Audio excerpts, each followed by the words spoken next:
right? The mock model. I've explained this a lot of times for the OG guys, right? This is by far probably my favorite model to trade because this is the easiest model to trade on NQ, right? So easy, but you will not see it every day. You'll probably, if you're lucky, you will see it 4 times per week. On Fridays, Fridays are my favorite days to trade. And so, what is mock, right? First, you need to understand the meaning of mock. Mock is market on close, obviously, but that's not what's important, right? What's important is that this is this part of the trade, right? The last move. It's normally this, right? This move. So this is what you're trading, right? Sometimes it can be this, the low close, or sometimes, rarely, but sometimes there could be a doll that we have not met yet, and we could easily push into that high, right? And we don't even go lower, right? It depends on this depends on whether we have a liquid pool to get tapped within the last 15-30 minutes. If not, it's gonna go lower. So that's so it's easy, right? Do you have a liquidity pool like closer to you? Yes or no? If yes, then you go towards it. If no, we go away from it, right? Same thing in here. We had SMT here. Um, yeah, we had SMT here. So ES tapped this, and this looked like we were gonna be bullish. Same scenario here, but on in the other way, right? It would have been something like this.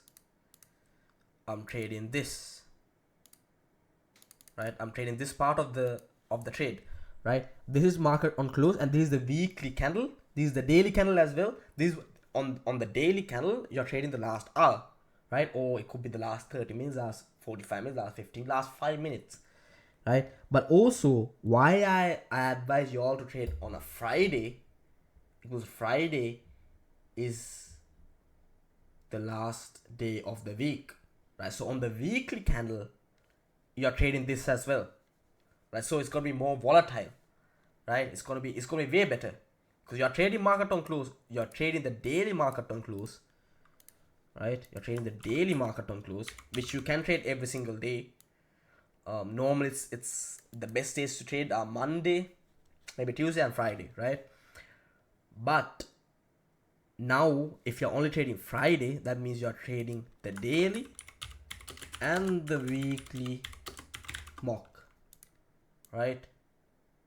Now this was really good because this was the last Friday of the month as well, right? So this would be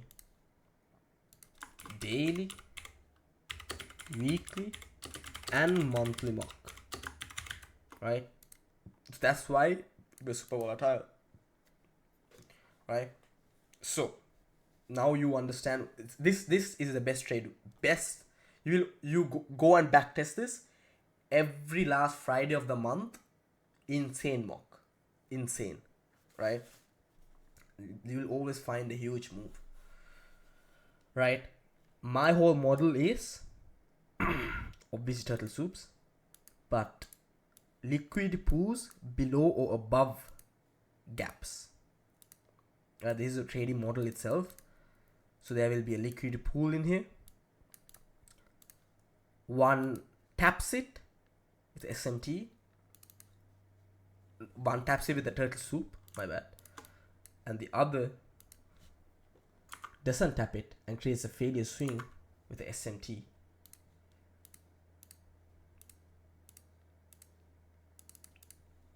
Right?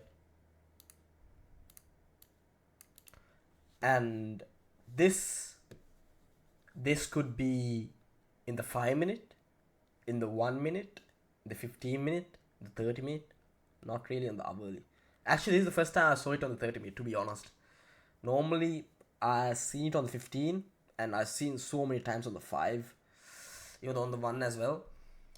But this is the first time seeing it on the 30 minute, right? It will tap into it. Really simple, right? A breakaway gap, you're predicting the breakaway gap when one asset taps into it, right? That's a one way of predicting a breakaway gap, right? So we can clearly see that this asset tapped into this, right? This is what I was looking at. I was looking at this FVG, to be honest. See, I still have a is it at this? Actually, no. Yeah, it was this. I had a notification on this this FVG, right? I had a notification on this FVG because Fridays I don't really trade because I'm done for the week. I had a really good week on FX, so I didn't want to force a trade, but I was still looking at the markets from my phone, and I had a notification on it, and we never tapped into it, right? We never tapped into it because I was looking at the 15-minute FVG. What I didn't notice was there was already a 30-minute getting created, right? And it tapped into it here, and on ES we never tapped into it, right? So as soon as I see this, I could have easily taken this trade, right? I could have easily taken this trade. I would wait for a lower time frame CISD or whatever you all wanna take, right? Normally I don't even wait for CISDs. I just wait for price action. I just wait for how the candles are printing. I've seen it so many times. I just know. To be honest, where I would enter on this is probably somewhere in here, right? Somewhere in here. I'll probably enter on here because I see this candle. The next candle opens up, taps into this OB, taking this low out, and as soon as I see price going higher, I will probably enter here. But the thing with this trade is I didn't see it because I was on my phone doing something else probably. And oh, Sunday open model, bro, I totally forgot about that.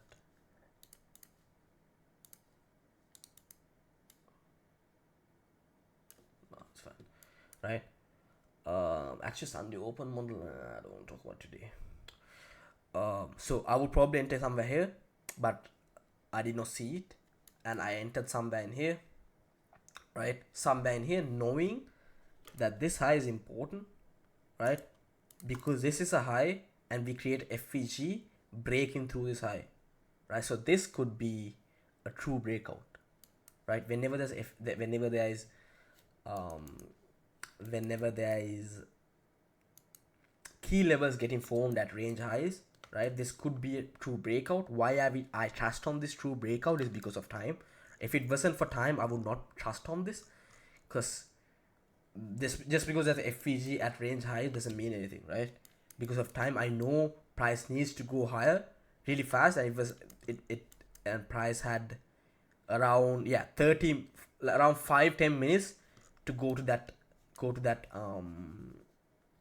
that TP, I guess, right? And as soon as I saw this is where I pyramided, right? Someone asked me how to pyramid as well. This is the best way to pyramid, right? So first, what's going on? What, my mouse is tripping, right? So whenever there's a turtle soup, right? Turtle soup. Let's say your entry model is a chef's kiss, right? Your entry model is a chef's kiss. You wait till the closure, and the next candle soups it. You enter on this, the proper stop, everything. You enter on this, and you have your TP on this. You enter on this with one con, and when you get the model 1, this trades gets confirmed, right? And then you enter on 2 cons or 3, whatever you want, right? But let's say this was model 1, right? Model 1 got confirmed, and now as soon as it goes a bit lower, right, you enter. Never enter in here, but you can see when you have enough chart time, you can see when the candles are printing. You can predict that when it just drops instantly. Oops, bro. Give me 5 minutes. Give me 5 minutes.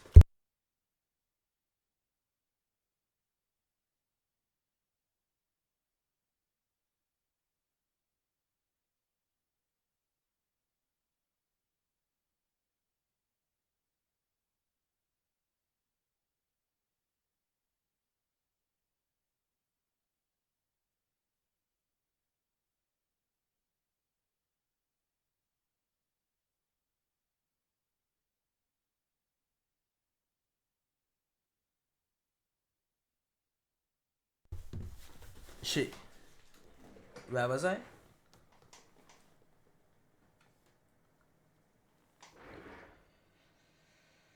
Bro, I just got a Amazon delivery, so I had to go and pick it up.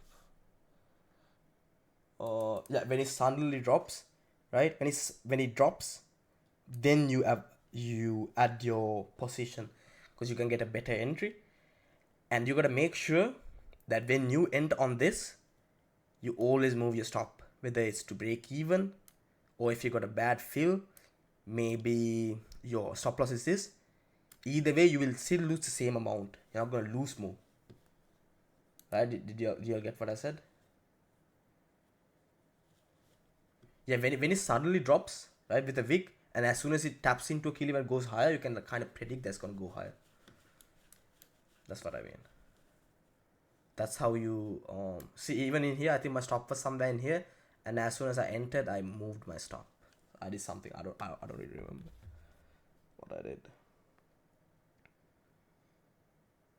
That's pretty much it. No, I don't trade PO3, bro.